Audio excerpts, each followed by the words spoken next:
everybody. Welcome, welcome, welcome to another episode of So Random and Weird Pod. I will be your host for today, Sarah. And I'm Sheena. Oh gosh, yeah, wow. It's been a week. How about you? Oh, Um, congratulations on your job, by the way. Thank you very much. I'm very excited.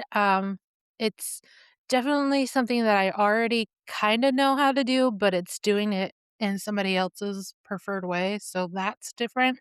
Well, Just I another was state agency to work for. but I was so thrilled. I was like, yay, yay. You, Um, me. Well, yeah, no, I know it's been a with all you would think that was all because I know a friend of mine, who's staying with us, kind of half staying with us. He's actually kind of homeless right now, and he's living in the shelter, a few buildings down from us. He's been really struggling to find work as well, and I'm thinking with all the jobs out here, like, why aren't people hiring? I mean, like, this is insane. Like, why this should not be this hard with all Well, these part of jobs. it is there are people who are scamming the system, obviously. Um, AI is doing a lot of it because, like, if you don't have the exact words that they're looking for, even if you're qualified, because they use a lot of Mm, screening AI. So if you don't have that exact look, on what the AI is trained on, you're not gonna get it. seriously.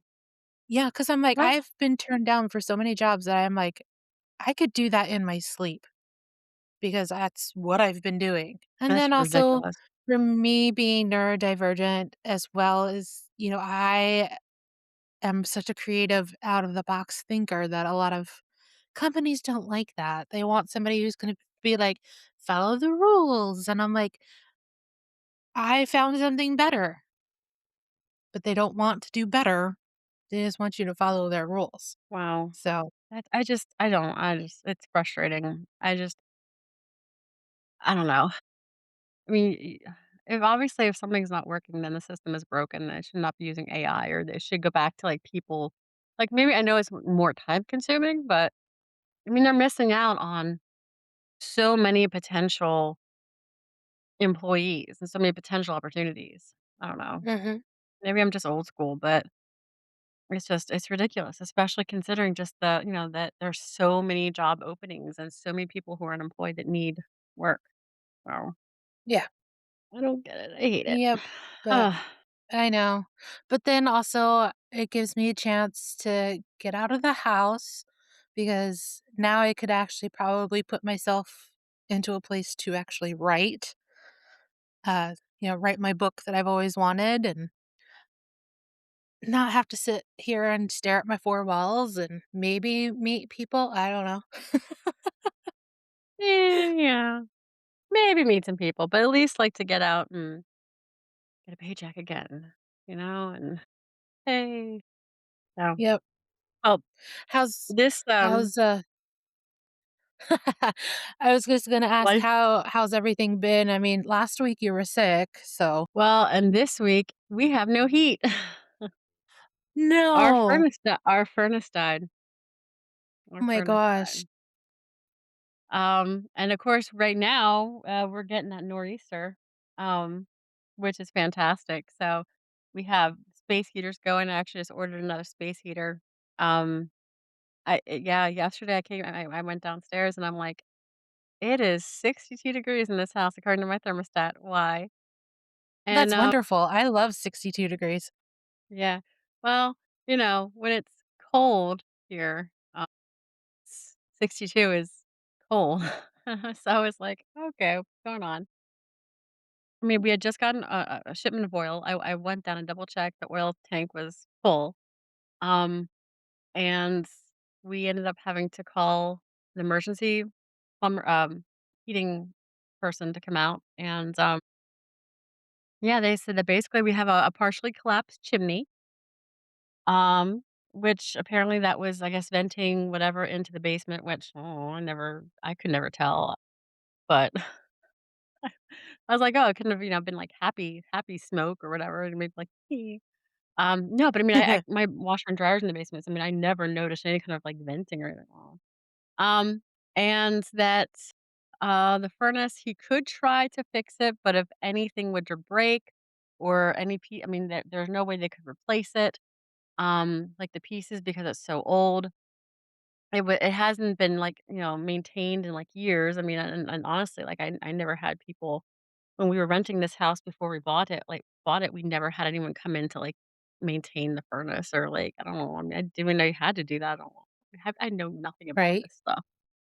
Um, and so, uh, it will cost at least, you know, I think he said between, like, 3 to 6,000 to do, like, the chimney Whew. repair and, like, maybe fix the furnace if he can fix it, and he's not sure. And I was like, "You know what? It's old anyway. We know we have to replace it at some point in time.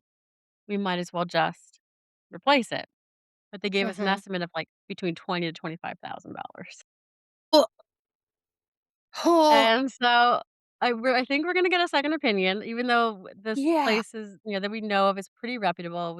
I think we're gonna get a second opinion just in case because it is a lot of money, and we're still paying for our plumbing issue, that we had to take a $30,000 loan out for, last year. Oh, oh. So, Girl, you should yeah. look into, like, a home warranty thing. Well, and that's what so we're gonna look into so my husband is when he goes to work, hopefully if he goes to work on Monday, who knows with the snow, he's gonna be looking into, we have equity in the house to see if we can, like, refinance and get, a loan with, I guess, using the equity and stuff to see if but we also were gonna be getting Mike a new car because his car has over 200,000 miles and he drives 75 miles a day to work and back. So, yeah, it's been fun. Yeah. Yeah. Well, my house was built that I sold was built in '49, and Okay. getting a home warranty, which is kind of like insurance for your house, was one of the best things. Um I had quite a few plumbing issues with my house, and it would only cost me the cost of the service call on Mhm. it. I had my furnace go out on me, and they were just able to, like, replace a piece on it because I had a gas furnace. Yeah. Um, I had my water heater went out, and that Yeah. was only the cost of the service call.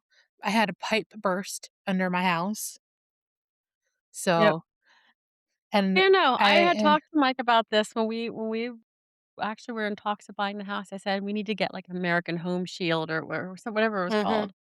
Um, Yeah. because I said in case, like, we need, like, and he's like, he would hemmed and hawed, and I'm like, "Ugh, we need to do this, we need to do this." And Yeah. we didn't, and so now it's like, well, now we're paying Yeah. for it, so Mhm. I don't know Yeah. if we're gonna look at it now after the but I mean, he's also looking to see if home insurance, if our owner's insurance, will cover anything because it's a partially collapsed chimney. I don't know. But a Mm. friend of mine who does insurance said, "Check, it wouldn't hurt." Yeah. So, um, who knows? We'll see.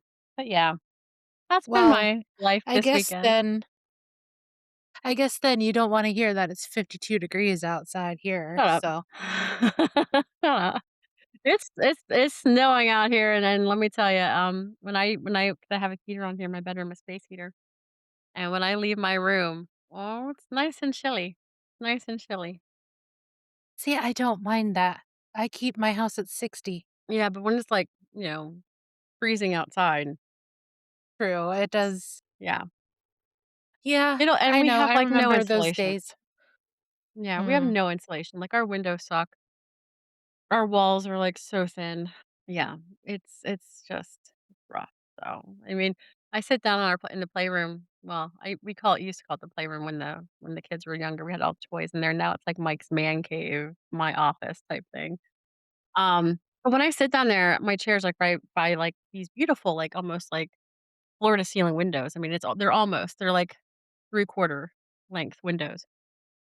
I feel the wind. it's like I'm Yeah. sitting, like, in this, like, this air passage, and, like, the wind is just, like, blowing it at me, like, I literally have to put, like, and I've wanted Mike to, like, put, insulate, like, the plastic up, like, that with Mhm. the they use, like, with the hair dryer and stuff to, like, seal it or whatever. Yeah, I've done He's that. never done that. Yeah, he's never done that. Um, but I figured that would help with, like, heating bills and oil but yeah. But no, I mean, this includes no, hot showers either because, it also heats our water. Oh, okay, I have been there. Yeah, so Mike had to get a shower up at his mom's today. Thankfully, I mean, I work from home, so I don't, really have to leave. But I'm like, "Oh, I at least that's why I'm wearing my bandana today because like, my hair hasn't been washed in, like, 2 days 'cause, I went to get a shower yesterday, and I was like, "Okay, this is gold water." Nope.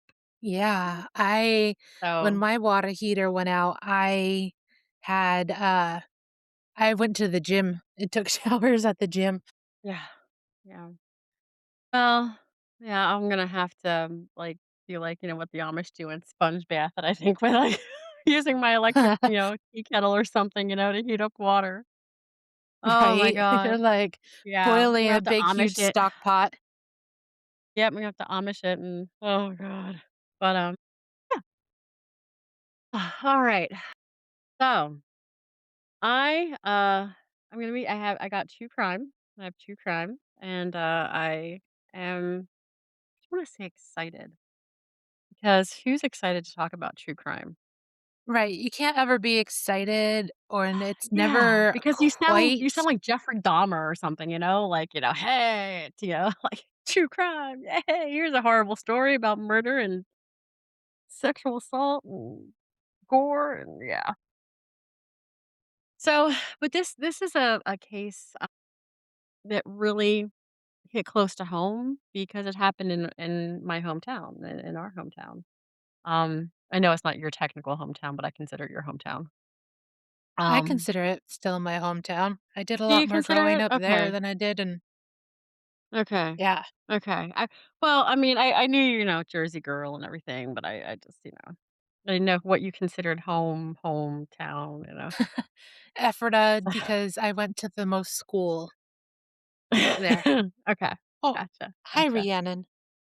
So, oh, kitty cat.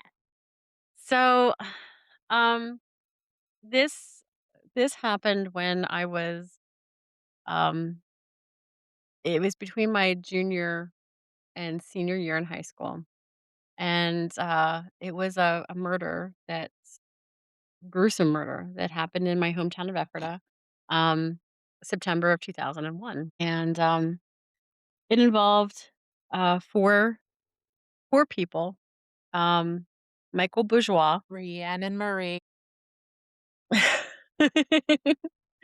um, Landon May, Driana Rodriguez, and Stephen Estes, and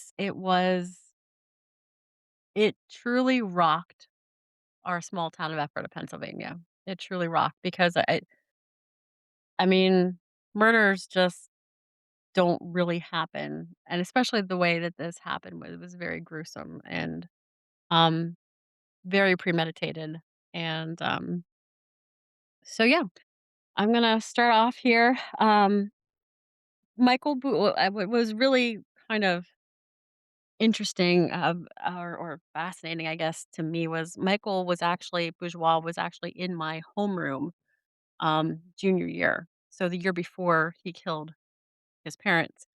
I saw him every day at school.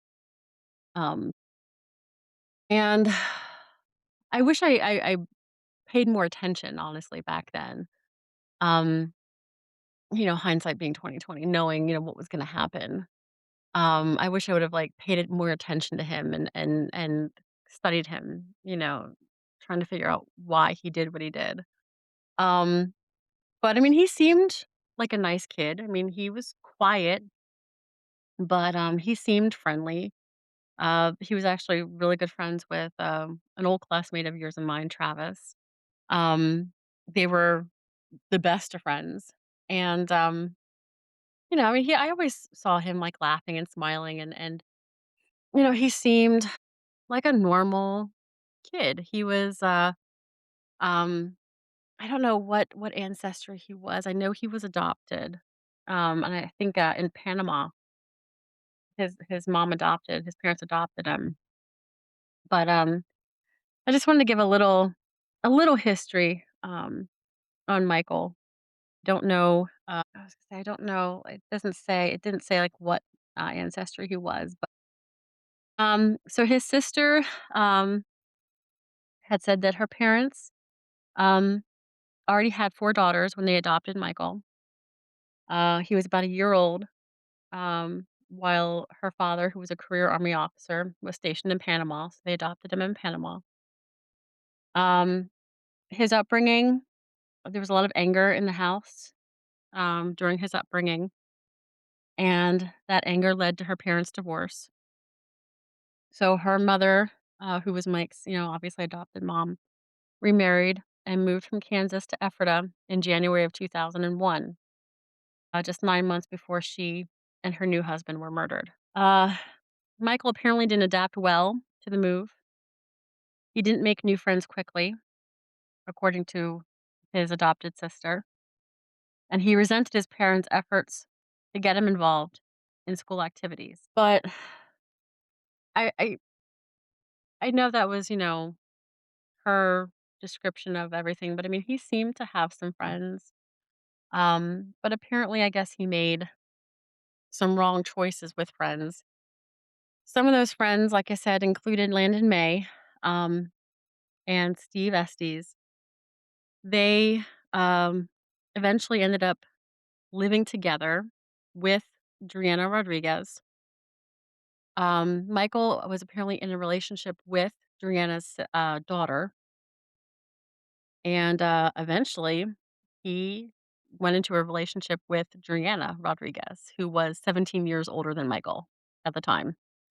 He was 17, she was 35, Mm. and their relationship was sexual, according to witnesses who were there, according to their testimonies. Driana thought she was pregnant to Michael at one point in time. Apparently, they obviously were very affectionate in front of the teenage girls um, who gave testimony at court, uh, including oral sex.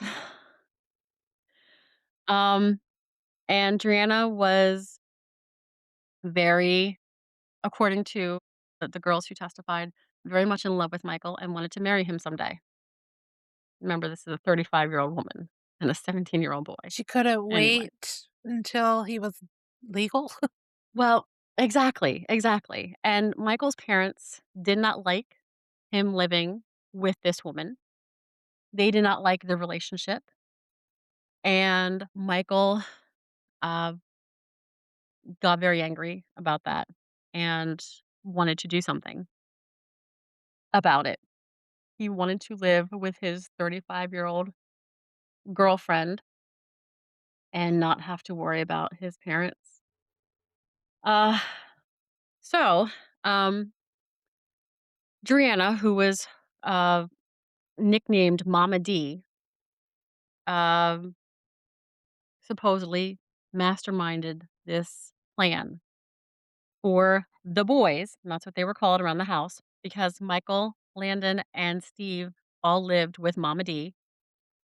Mm. Um, she supposedly masterminded this plan for the boys to kill Mike's parents, stage it to look like a robbery so that Mike could live with Mama D and live happily ever after, apparently, because why wouldn't this work?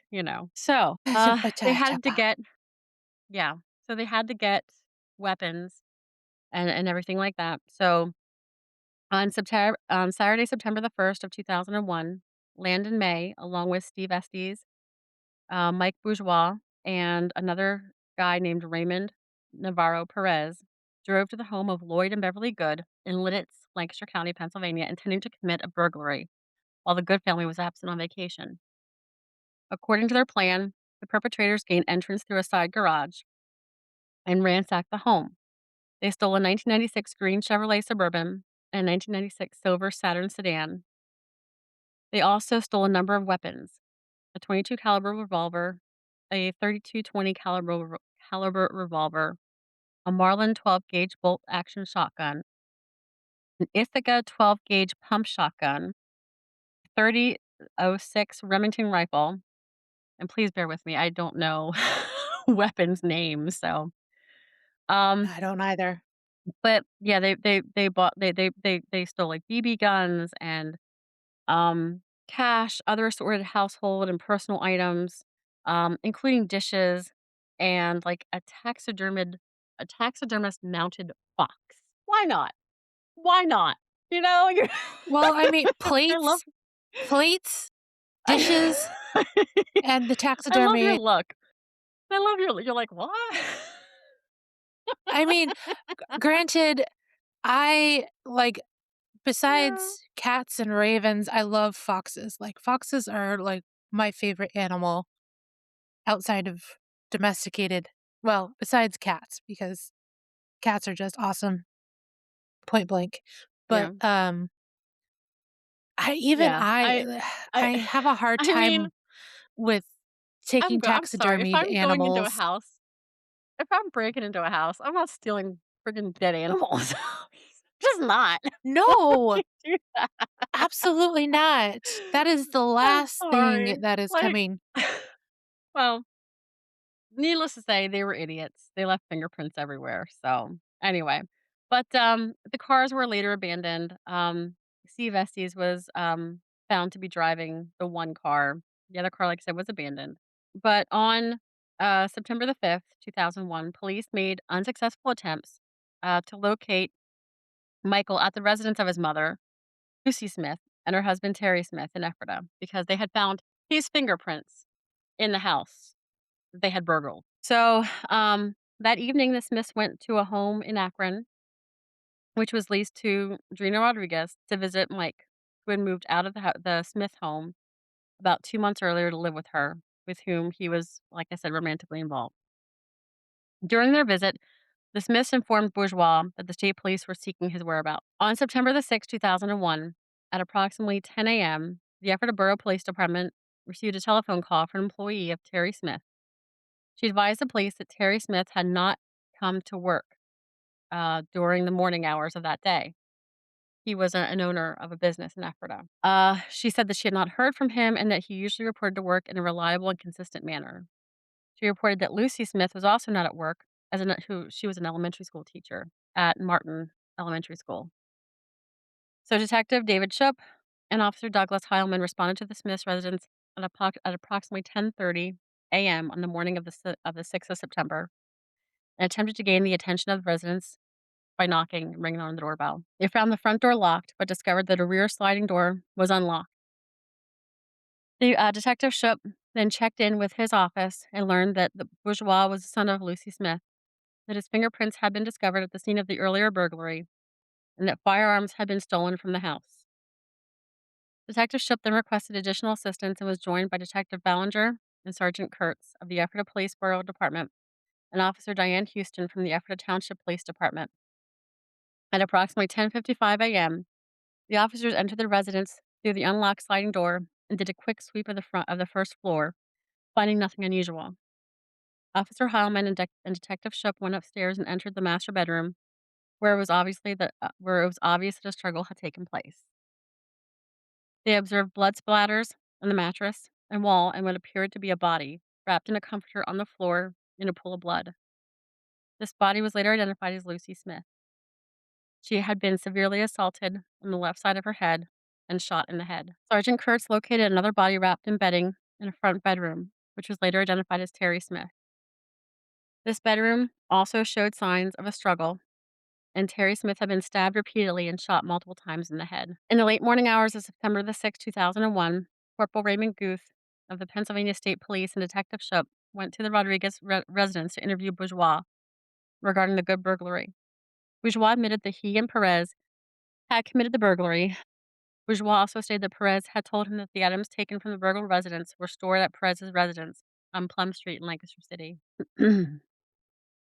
Bourgeois was subsequently arrested on the burglary charge.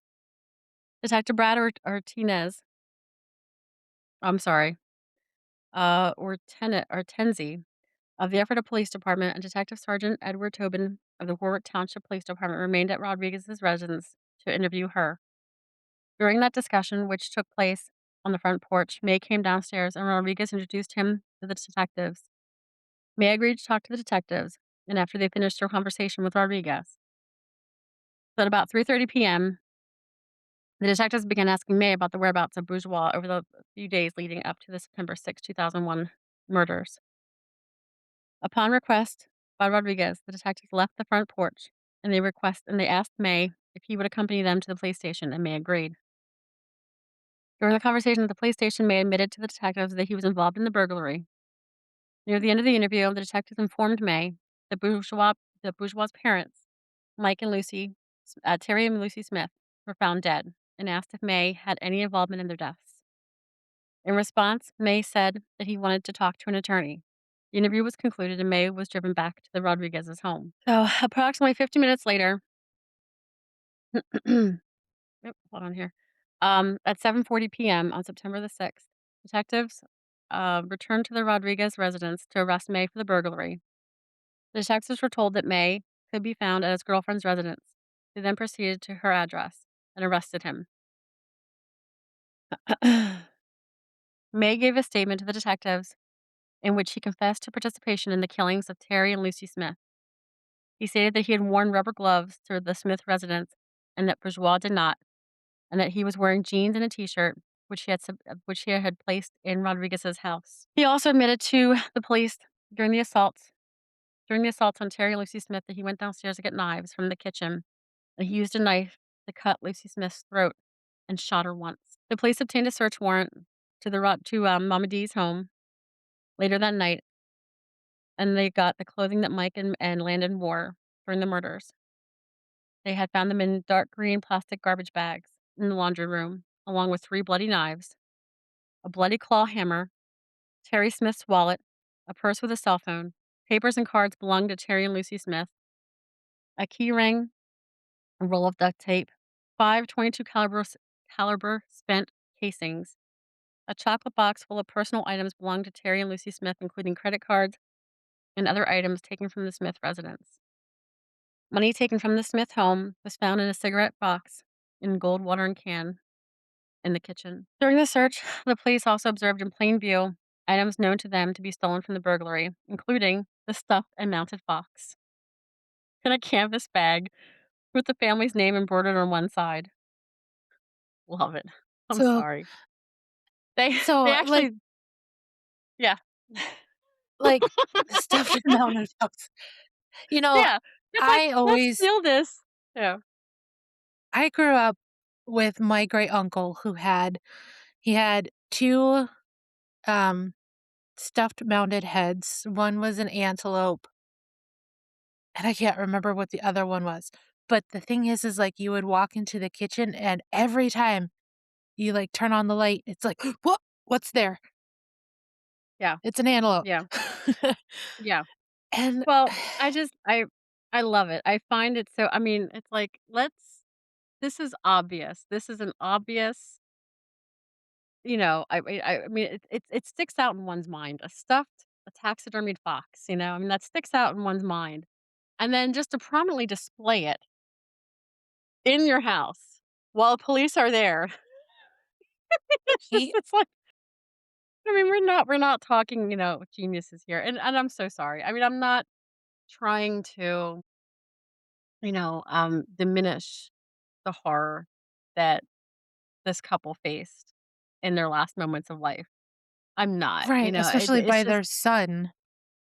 exactly, exactly, and it's just obviously, don't display if you're gonna still don't display this shit, but just, especially if you know the police are looking for you. They were warned the night before by Mike's parents, "Hey, the police are looking for you." Gee, what Mhm. could it be in regards to? why would we have the fox on display? I mean, we're not talking about Right? criminal geniuses here. I'm sorry. No. So, yeah, so they searched the attic while they were there, found several of the weapons stolen from the residence, along with ammunition and hunting supplies. Um, the 22 caliber and 32 caliber revolvers used in the murder were not found during the search. But officers left, and Mama D enlisted the help of her two teenage daughters and two young men to remove the two firearms from the residence and to dispose of them. On September the 8th, 2001, after a tip about suspicious activity by three juveniles, police recovered the 32 caliber Colt handgun from a dumpster located in Akron, approximately, half a mile from the Rodriguez's residence. It had been wrapped in plastic wrap, placed inside a Pizza Hut box, breadsticks box, and taped shut with masking tape. 'Cause that's not suspicious. Don't be Exactly. suspicious, don't be suspicious. So on September the 26th, 2001, um, Detective Ship, with cooperation of the two male juveniles who were recruited by Mama D, recovered the 22 caliber revolver, which had been buried in a cornfield in Akron. Autopsies of the Of bodies, course, it's a yeah, cornfield. exactly. Autopsies of the bodies of Terry and Lucy Smith were performed on September the 7th. Um, at trial, the coroner, excuse me, the coroner testified that Terry Smith was stabbed 47 times in his neck. I'm sorry, his neck was cut at least Hold 5 on, times. you kind of broke up there. Okay. So at trial, the coroner testified that Terry Smith was stabbed 47 times. His neck was cut at least 5 times. He was shot execution style 5 times. And he was strangled or asphyxiated. There were no defensive wounds on Terry Smith. So The evidence is that so they tried to strangle him first, I'm gonna assume? I'm Then stabbed that's what him, and I'm then the evidence established that Terry Smith was tortured before being killed. So I mean, when they broke in, they ended up hog tying them. mm, According to the records, they entered the Smith's house probably around midnight, and they hog tied them. They found them in the bedroom, and they hog tied them. Then they carried Mr. Smith to the front bedroom. So, I don't know, I mean, I don't know how, I mean, I'm sure he struggled in the bindings, um, right. but yeah, I don't know what came first, the execution style shootings, um, that killed him instantly. I don't know the order of death, um, yeah, and That's then, really sad. during the autopsy of Lucy Smith, Doctor Ross, the coroner, obtained swabbings from her mouth, which were examined and found to contain semen matching a sample of May's blood. Yeah, Oh, so he jerked off in her mouth while she was alive. ugh, Yeah. my god. Doctor Ross testified that Lucy Smith was cut 51 times, shot in the head, beaten on the left side of her head with a claw hammer, suffered blunt force trauma to the forehead, and was eventually smothered to death. I did read case files that her son Mike gave her the death blow by dropping a 41-inch TV on her head. Like Scream. Yeah. Yeah. She did suffer defensive wounds to her hands and arms. The apparent reason for the torture was to obtain the PIN numbers to Terry Smith's bank cards, which were stolen and later recovered at Mama D's house.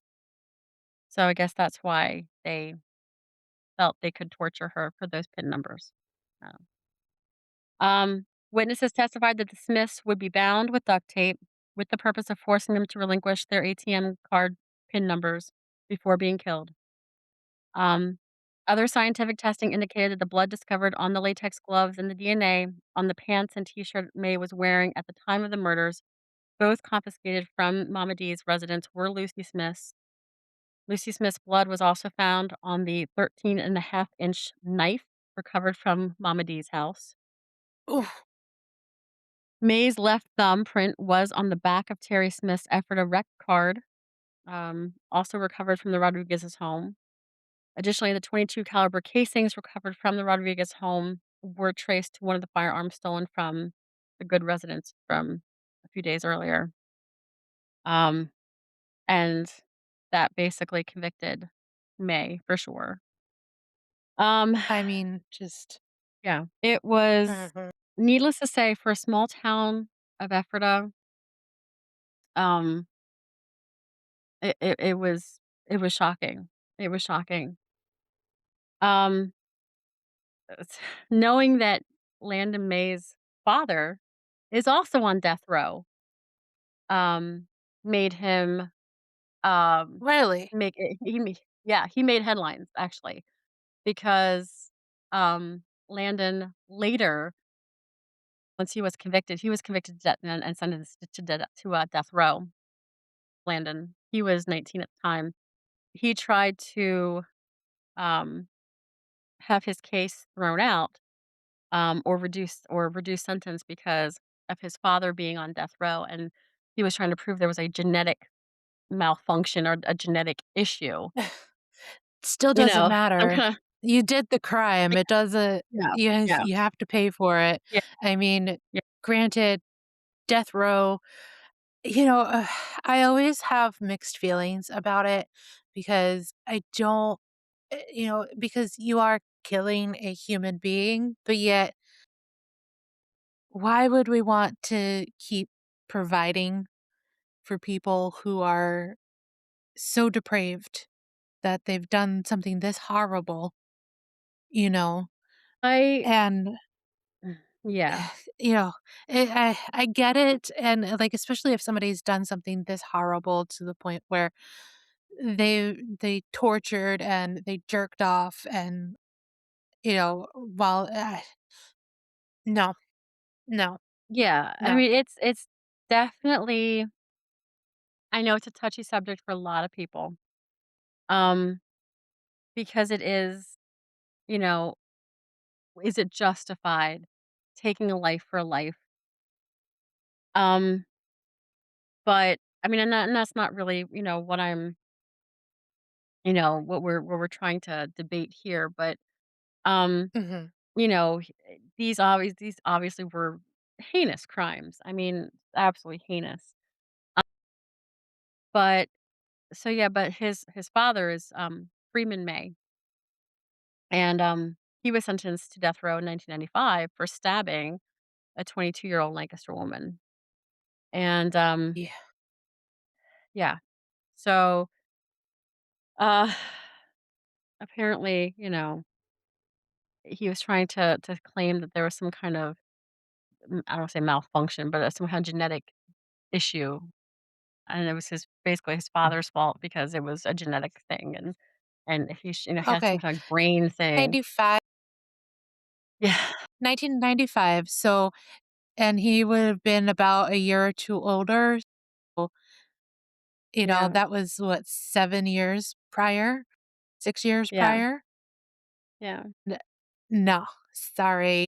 Yeah. There is I do believe that there is a bit of nurture and a bit of nature when it comes to Exactly. these kind of things, but at the same Exactly. time, you still have something in you saying, "I know this is wrong," but you still did something wrong.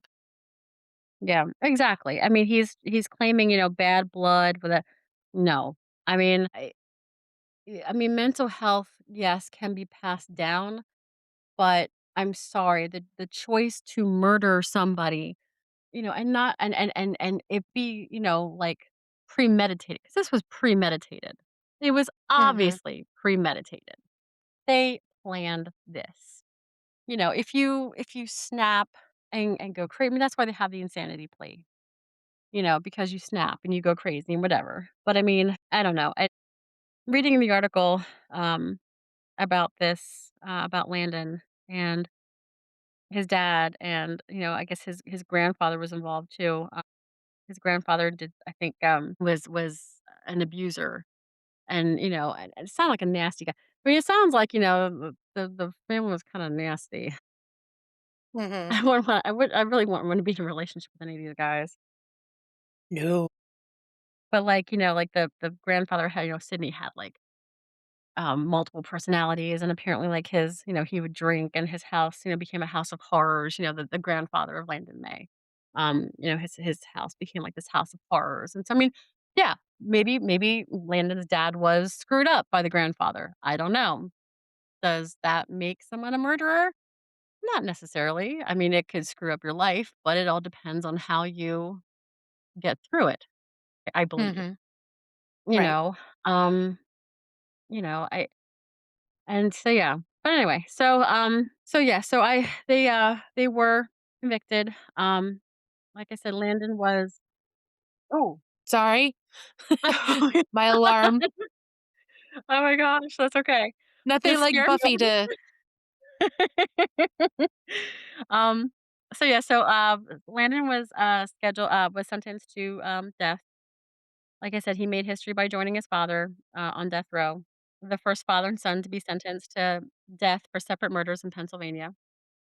Um, so he did obviously try to like I said, plead kind of not insanity, but kind of craziness.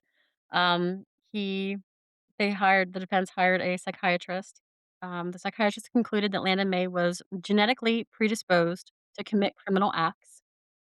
He came to the conclusion after reviewing Freeman May's convictions for murder and sexual assault in the case of Sidney May, who was the grandfather, that there was evidence for questioning whether or not he was um, like sorry, bear with me here. I lost my place. Yeah. In the case of Sidney May, I guess he was also convicted of sexually assaulting his daughters. Um, but it was noted during the trial that May and his attorneys, they was basically irrelevant because Landon had never met his grandfather. Um, and he was 6 months old when his father was imprisoned. Mhm. So, it really doesn't matter, if the psychiatrist said there was maybe some kind of predisposition because he had no Right, because contact with the men in his family. he still was informed and Mhm. of a mind where you know right from wrong. Yeah, Even for, like, exactly. somebody who's a sociopath, they know right from wrong, whether it's because they've been told continuously, "No, that is not." But they will cognizant they will know Yeah. in Yeah. their minds Yeah. that, okay, Yeah. they made this reference, "Don't hurt animals because that's bad. Yeah. Don't Yeah. hurt people because that's bad." Yeah. I mean, and I had a friend who was basically the attorneys, they showed pictures to the jury, the crime scene pictures. They showed pictures of Terry and Lucy Smith's bodies. Um, and because they wanted to show the severity. I mean, you're talking about close to 200 stab wounds, Right. for the couple. Um, and you know, if they hadn't shown the photographs, it would have been impossible for the jury to grasp fully the severity of the wounds, in fact, inflicted on Lucy and Terry Smith. And I don't think they would have really understood just what these people went through and that it was premeditated. It wasn't just like "Oh, they caught us stab once or, shoot." This was heinous. Yes. Um, yes. So Landon received the death penalty, um, also because of the sexual assault of Mrs. Smith. And Mike did receive life sentence in prison for participating in the role. So did Mama D. Mama D Good. also got life in prison. Yeah, Good. me too. That's how I felt too. Um, even though, I mean, I guess Mike was 17 at the time, um, and so Pennsylvania recently just passed a law that stated anyone who was convicted of, you know, serious crimes basically as a juvenile have to be retried, um, because they were juveniles and they shouldn't, you know, maybe have gotten life sentences. So Mike was actually retried, about 10 years ago, I think, maybe a little Hmm. bit less. He was I 33, so yeah. Yeah, just about 10 years ago. And, so his sentence was slightly reduced. Slightly reduced. Um, I mean, he went on the stands and testified, that he, um, he went through several religions and he finally was rebaptized Christian. Of course. Yeah, his family, his sisters kind of were there and they were like, don't, we don't want him to, you know, we want him to have a chance at life, and, they forgave him, um, Good because for they feel them. like yeah, they feel like their mom would have wanted him to live, and I'm thinking, "Really? Really? Do you think she would've, or do you think she would've been a little bit bitter?" I don't know. That's me personally, like, Mhm. how do you think I mean, I love my child, but, I mean, if my ch I don't know how I'd feel if, if I were to come back and be like, I don't know. I just um, but, basically, they reminded the courts that when Mike testified in court when he was 17, he showed no remorse. Mhm. He was very matter of fact about how he did it and why he did it, and showed no emotion. That it was a cold basically, it was a very cold, testimony. Mhm. And so he was, like I said, sentence was slightly reduced, but and then, Steve Estes, I think, he was 20 at the time, and he got, I think, about, 17 years. Hmm. So, but, yeah, it was definitely, a very, it was shocking. It was a very shocking case. You know It really rocked, and then, of course, you had 9/11, which kind of I right? mean, it just that just yeah, screwed Yeah. everything up, Well, this sounds but a lot like, um, something that happened in Pokey when I lived there in about, like, 2006, I think it was. oh, wow. It was Cassie Jo Stoddart, um, was, killed, and I might do something on that because granted, I was still in college at the time, you know, and it happened right, there in little old Mormonville, um, but yeah, I mean, a lot of this sounds a lot like that. It's kind of the whole entire time I just kept thinking back, especially about the people who had killed Cassie.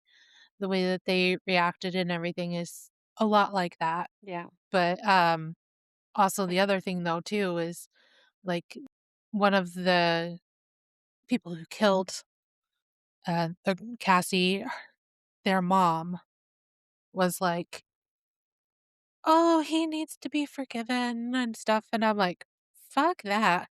I'm sorry. I no, I hold grudges. It's the only thing I've ever been I able to keep." yeah.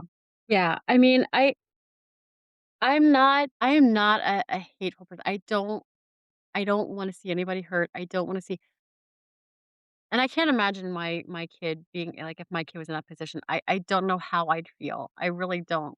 I mean, I if my kid was the person who murdered somebody, I don't know. I can't even imagine. I can't imagine how I'd feel. I mean, would I want my kid to die? No. But I would also I I mean, I think at least life imprisonment, is fair. I mean, in my mind, it's a life for a life. I mean, if it's an Mhm. accident, obviously it wouldn't be or just like a one, but this was pretty heinous. I Planned mean, out. like I said, I mean, just it was very planned out. And then you just go overboard and dropping a TV on her head. I remember a friend of mine, who actually just recently passed, 'cause I wanted to reach out to her too, because she was on the jury. Mm, And I remember her telling me, she said the pictures that they showed, she said they were graphic. She said it was horrible. She said sitting on that jury was traumatizing to her. And I mean, this was a grown woman, who had mhm. kids, I mean, and it was Yeah, traumatizing to her. And I just, I'm sorry. I mean, I if know. you do something like that, I mean, just I think you kind of forfeit your rights.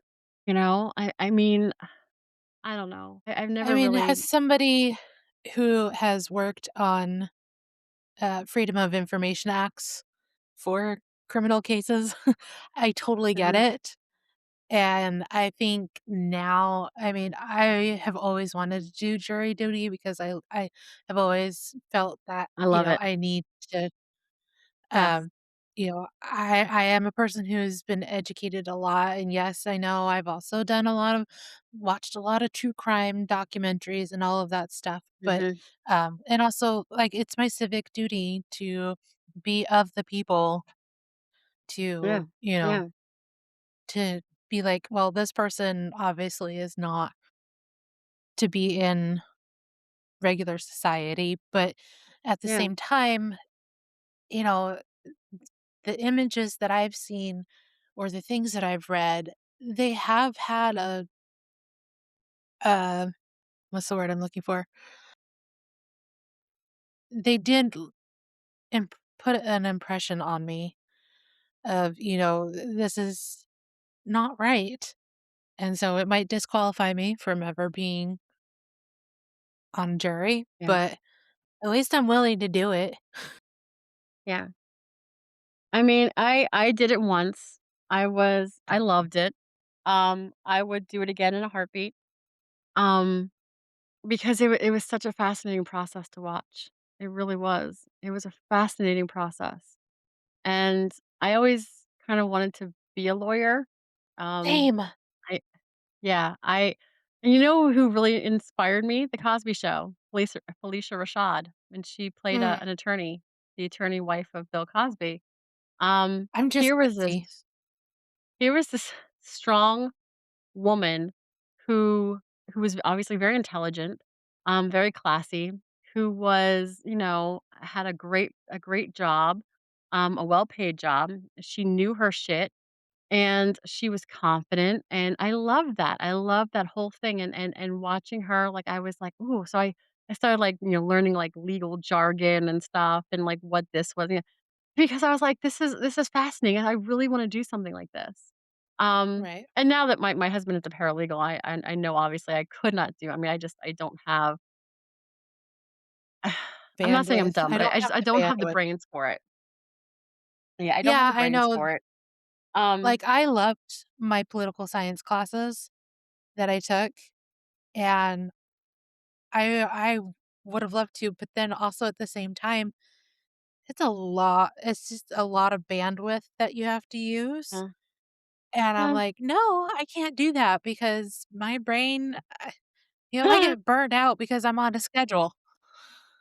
well, I get very passionate, and I don't think I could stay, like, focused, like, on the law because, I mean, that's what it is. I mean, like, defense attorneys, they don't care whether their client is guilty or not. They wanna make sure their client has a fair trial, and Right. their part is trying to give their client a fair trial, whether they're guilty or not. Um, you know, and the process. I mean, so you're using the law to debate, who's right and who's wrong, show precedents, things like. And I'm sorry, I don't think I could do that. I think I would get too passionate. I think I would get too involved. I think I would want, and Especially if they were actually really truly guilty, I'd be like, "He did it! He exactly, did it! He exactly. did it!" I mean, I don't know if I knew they were guilty, I don't think I could. But I mean, you're not trying to prove innocence. What you're trying to do is is show the jury, did the prosecuting attorney, you know, prove their case sufficiently enough to Mhm. show that there was, that this their client murdered. And I'm just like, I don't know. I mean, yes, everyone's has the right to a fair trial in this, country, whether or not you're a citizen, by the way. I wanna say Yeah. that because, you know, It's in our there's a lot of constitution, people. you know? Exactly, exactly. Everyone has inalienable rights, and that is a part of, you know everyone's, has equal opportunity, it has these inalienable rights. I just don't know if I could defend someone I knew who was guilty, because Mhm. I'm like, "You're guilty, dude. You should probably," but I mean, I understand the concept, but Yes. if I would've gone into law, I would have had to do something else probably, and also being, in front of a judge and a courtroom, I would have been really nervous to, like, speak and stuff, so that was kind of out. That was kind of out, but, Yeah. Yep. yeah. But, oh my gosh, I just mm-mm. And, yeah, it kinda, I remembering how it kinda just rocks, especially, Yeah, like, the town, yeah. because Well, Pocatello, I mean, is moderate for Idaho, moderate yeah, city, and, and it shook all of yeah, Idaho, like, really bad, just like the U of I in Moscow, Idaho, yeah, yeah, because they all think, this is just safe, we all know each other and stuff, and I'm like, like, when I first moved to, Idaho, like, my stepdad rarely ever locked the door, and I'm like, yeah, yeah. "Uh-uh, uh-uh." I They're know, like, I get it. he would he would leave his keys in the car, Mhm. Yeah, yeah. okay? I know people who do that. I know people who don't lock their doors in Lancaster County. I know people who leave their keys in cars. I do. Yeah. I mean, they figure, "Hey, we're not in Philly. We're not in Lancaster City."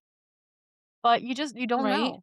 Um, and I mean, and this was exceptionally, I mean, but this was like family, this was family that did this. And Mike actually, he testified that his mom begged for her life Yeah, I'm sure she did. before he dropped a TV on her head. Ugh. And So, yeah, for anybody who's younger, these aren't simple, like, I'm sure I could probably end up with a pretty good concussion, maybe some traumatic brain injury if my TV fell on me, and I mean, on if my and head, I think that but and I think that might have been what suffocated her, the TV, I don't know. I think from what I read, um, that was, like, the death blow, and if she was mhm. asphyxiated, I think that's might have been what Yeah, because killed TVs her. back then were so fucking heavy. And they I were big and mean bulky. I mean, yeah, I we mean didn't have flat screens, right? We didn't have flat screens back then, did we? no, because there was a lot of tube TVs Yeah, was the yeah, new they were bigger thing, with the and with the back, with the back. yeah, I mean, these things could easily weigh up to, like, 200 pounds, Yeah. depending on the I size. mean, I just so yeah. I mean, we Um, didn't even have, like, a 50-inch TV because that would be, like, 200 pounds, and that would take, like, 3 people to move it. yeah, yeah. So no, I mean, that like I said, I mean, that I remember walking into school my senior year, and just a few days into it, learning what happened, and we were just like, "Oh my god," and I was completely shocked because I was like, "This kid was in my homeroom. I saw him every day last year, and now he's in jail for this murder." I was Mhm. Yeah, these murders. Yeah. Well, guess what? Ah. I spun the Oh, wheel, yes, yes, and you got a free and space. Free oh, okay, space. okay, awesome, So that means you can awesome, do awesome, whatever you want. It tried to give you true sweet. crime again, and I'm like, "Excuse me? No, no." Oh, thank you, thank you. Yeah, it's I don't mind true crime, but I mean, a little a little heavy. A little heavy. Mhm. Yep, and I Well, have history next week, awesome. so and because of the world that we live in, and we don't and because a lot of us did grow up being in especially, like, purity culture was so big when we were growing up, especially if you were in church, you Mhm. know? I think that I am going to go over, like, the history of sex work and how it's actually proof beneficial. I like it. I like it because I never that's one thing you're not taught in school is sex Mhm, workers throughout history, obviously. And I remember when I got this book about sex in the Civil War, I was like mind blown.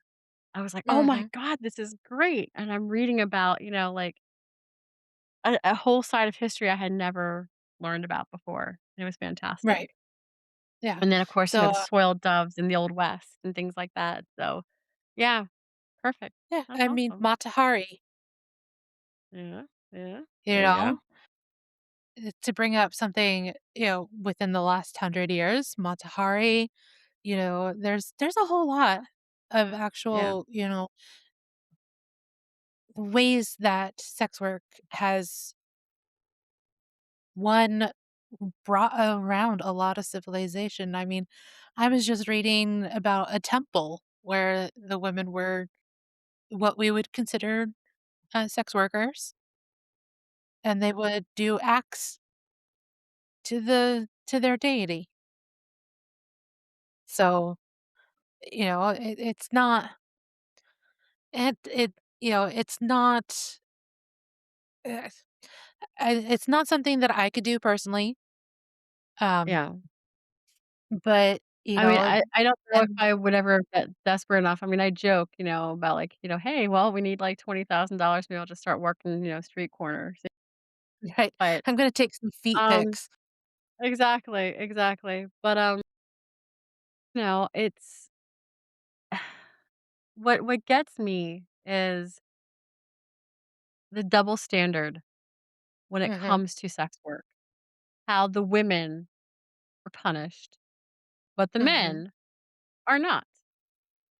right, Um, that gets me. It's like, you know what? It takes 2, you know? right, It's, and if the thing is you're too is men are escorts as well. yeah, There have been plenty yeah, of yeah, brothels over time that would offer men mhm, as well. yeah. So, And even, like, male because guess escorts, I what? mean yeah, Homosexuality has been around mhm, forever. I mhm. mean, it's in animals, and in a way, we came from animals. We all share DNA. Yeah, And, yeah, so people do have their predilections towards male, female, they, them, anything. And mhm, so it's not just women that have been in yeah, sex work either. yeah. So But I feel like it it's is a more the women who are prosecuted. yes, It is the yes, it women who are definitely punished. is. Yes, And because despite the fact never that these men, and a lot of them even being, like, politicians, men in power, Mhm. get nothing. If anything, a slap on the wrist. Right. And it's the women who get branded. It's the women who get arrested and records and, branded Mhm. as being whores and sluts and, whatever, name called. And the men get nothing. Yeah, yeah, I Yeah, mean, looking for forward to it. me, Looking it's forward to it. it's something that yeah, I mean, here's the thing, you're willing to use what you have available to you, go ahead, it's your body, it's your choice, and, it needs to be a lot safer as well. Yeah, that's true. And I mean, women, once again, if we, make abortions and birth control harder to access, women are going to need to find ways to make ends meet, especially if they're baby daddies or whoever are not paying child support, um, Mhm. we get paid less to begin with, Mhm. and women need to find ways to support themselves. And Right. sex, men want sex. That's always been, always will be. Mhm. And Um, there are women want sex too, and if it's something but I that mean, you but I can mean, it's trade really not on. about. I mean, it's really not about the sex. I think for the women. I mean, I think that it's more of a. This is a way that I can get money to support myself, my family, my Mhm. kids, whatever. So it's not really about sex with them. It's sex, for the men because it's like, hey, pussy, Mhm. why not? Um, Right. but for the women, I feel like it's more like this is what I got to do um to make ends meet and to Right, because that is what if you think about even, like, Jack the Ripper time, hmm yeah, even though he was out there murdering, there were still women that still had to go out because they couldn't get employed anywhere, hmm because this is a time when women weren't highly educated, hmm and if they didn't have a man. or if they had a substance abuse problem, if they had a drinking problem, they needed the money. Mhm. If they had kids Exactly. to support, they needed the money. Women didn't have a whole lot of options back No, then. We had a squat back then.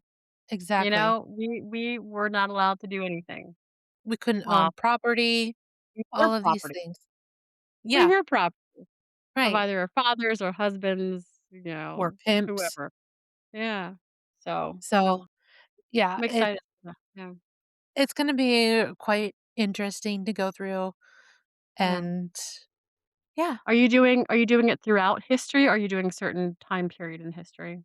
I'm gonna do throughout history, so it's not gonna be, like, super comprehensive, Okay. but, I will select certain times to kind of show throughout Mhm. time how everything has changed and how things were, Yeah. so Okay. and Okay. how it has helped and how it has affected, growth and everything like that. Okay. All right. Gonna be Sounds my good. I'm excited. dissertation.